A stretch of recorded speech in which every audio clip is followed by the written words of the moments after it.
मुंबईमध्ये दहशतवाद विरोधी पथकानं 4 बांगलादेशी नागरिकांना पकडल्याच्या बातमीनं राज्यामध्ये चिंतेचं वातावरण आहे। मुंबईमध्ये चालू वर्षात 177 बांगलादेशींना पकडण्यात आलेलं आहे आणि यातल्या फक्त 81 बांगलादेशींना स्वगृही परत पाठवण्यात आलंय। त्यामुळे संशयित वस्त्यांचं पुन्हा एकदा सर्वेक्षण करण्याची मागणी आता जोर धरतीये। पण सोबतच मुंबई बांगलादेशींचा अड्डा बनत चाललाय का असा सवालही आता विचारला जातोय।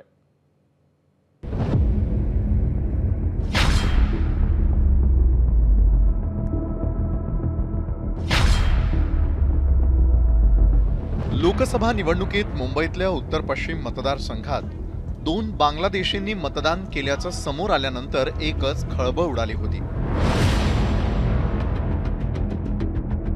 पासपोर्टच्या आधारे त्यांनी मतदान केलं होतं। दहशतवाद विरोधी पथकानं 4 बेकायदा बांगलादेशींना अटक केली होती। त्यांच्या चौकशीत ही मतदानाची बाब समोर आली। या मतदानानंतर बेकायदा बांगलादेशींच्या मुद्द्यावर राजकारण तापतंय। भाजप नेते किरीट सोमय्या यांनी तर ईशान्य मुंबईमध्ये बांगलादेशी मतदानामुळे भाजपचा पराभव झाल्याचा आरोप केलाय। नितेश राणे यांनीही बांगलादेशी आणि रोहिंग्यांची घुसखोरी ही गंभीर बाब असून सीबीआय चौकशी करावी अशी मागणी केली आहे। जिथे जिथे मराठी बहुल पट्टे आहेत, शिवडी, लालबाग, वरळी, मग दादर, त्या सगळीकडे उद्धव ठाकरेंची मतं बघा ना, त्यांच्या उमेदवाराची। जिथे पाकिस्तानचे झेंडे फडकवले जातात, जिथे बांगलादेशी आणि रोहिंगे राहतात, त्याच एरियामध्ये ह्यांना मतदान झालेलं आहे। आता ते खरं मतदान आहे की बोगस मतदान आहे ते पहिलं तपासलं पाहिजे।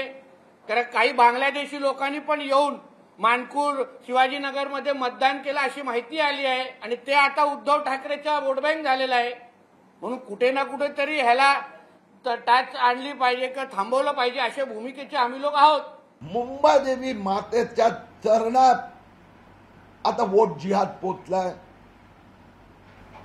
38 बूथ असे आहे की जिथे महायुतीला 1 आकडी मत।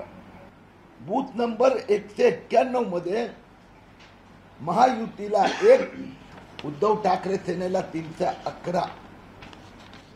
म्हणून जे वोट जिहाद आणि बांगलादेशींनी केलेले मतदान यांच्यामुळे उद्धव ठाकरे सेनेची लाज राहिली। पोलीस तपासात मिळालेल्या माहितीनुसार असंख्य बांगलादेशी हे आजही भारतात वास्तव्याला आहेत। कोलकाता मार्गे हे बांगलादेशी अवघ्या 30,000 सीमा ओलांडून भारतात येतात। कोलकात्यातील स्थानिक गावांमधून यांना सुरुवातीला एजंट मार्फत ओळखपत्र दिली जातात, पण कोलकात्यात कामधाम मिळत नसल्यानं हे बांगलादेशी मुंबई किंवा सुरतची वाट धरतात। मुंबईत शिवडी, मालवणी, मालाड, शिवाजीनगर, मानखुर्द, ट्रॉम्बे, भिवंडी या भागात ते आसरा घेतात। बांधकाम मजूर, प्लंबर म्हणून हे बांगलादेशी मोठ्या प्रमाणात कार्यरत असल्याचं पोलीस तपासात समोर आलंय। गुजरातच्या सुरतमध्ये जरीचं काम, सोने चांदी आणि डायमंडच्या व्यवसायात हे बेकायदेशीर बांगलादेशी सापडतायत। महाराष्ट्र दहशतवाद विरोधी पथकाने केलेल्या कारवाईत अद्याप 5 बांगलादेशी हे फरार आहेत। विशेष म्हणजे यातील एका आरोपीने बनावट कागदपत्रांच्या आधारे भारतीय पारपत्र घेऊन परदेशात नोकरीला गेल्याची माहिती देखील समोर आलेली आहे। नव्यानं येणाऱ्या बेकायदा बांगलादेशींना आधी आलेले बांगलादेशी मदत करतात। बनावट कागदपत्र बनवण्यासाठी काही एजंट्सची मदत घेतात। आधार, निवडणूक ओळखपत्र, रेशन कार्ड, लाईट बिल अशापैकी एक ओळखपत्र बनवलं की इतर कागदपत्र ते सहज बनवत असल्याचं दिसून येतं। 2022 मध्ये महाराष्ट्र दहशतवाद विरोधी पथकानं मुंब्रा इथे केलेल्या कारवाईमध्ये 100 बांगलादेशी नागरिकांकडून बनावट पासपोर्ट जप्त केले होते। भारतीय पासपोर्टला बांगलादेशच्या तुलनेत इतर देशांमध्ये जास्त महत्त्व आहे, त्यामुळे भारत मार्गे अन्य देशातही हे बेकायदा बांगलादेशी जात असल्याचं दिसून येतं। भारतात आजच्या घडीला हजारो बांगलादेशी वास्तव्याला असण्याची शक्यता नाकारता येणार नाही। भारतात स्थायिक झालेल्या या बांगलादेशींना ओळखणं हे तितकंसं सोपं नाही। बांगलादेश व भारतातील पश्चिम बंगालमधील कल्चर हे जवळपास सारखं आहे। मात्र भारतात आल्यावर बांगलादेशात वास्तव्याला असलेल्या त्याच्या घरातल्यांशी संवाद साधण्यासाठी भारतात आलेले बांगलादेशी थेट संपर्क करत नाहीत, तर इमो या ॲपचा वापर करतात असं सध्याच्या कारवाईतून समोर आलंय। विशेष म्हणजे मुंबईमध्ये पोलिसांनी अटक केल्यानंतर त्यांना न्यायालयामध्ये हजर केलं जातं। अनेकांकडे बोगस आधार कार्ड असल्यानं ते कोर्टामध्ये सादर केल्यावर हा बांगलादेशी कशावरून यावरही प्रश्न उपस्थित केले जातात।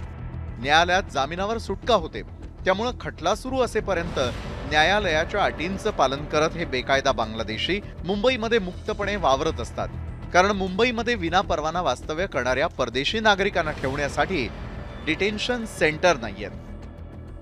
बनावट कागदपत्रांच्या आधारे आतापर्यंत नोकरी आणि व्यवसायासाठीच बांगलादेशी हे भारतात आल्याची माहिती ही तपासात समोर आलेली आहे। मात्र याच मार्गाने दहशतवादी संघटना हे काही दहशतवाद्यांचे हस्तक हे देखील भारतात पाठवू शकतात अशी भीती ही पोलिसांना आहे। त्यामुळे एकूणच या संपूर्ण प्रकरणाचं गांभीर्य लक्षात घेऊन सरकारने योग्य ती पावलं ही लवकरात लवकर उचलायला हवीत असं जाणकारांचं मत आहे। मनोज जयस्वालसह मी सूरज सावंत, एबीपी माझा, मुंबई।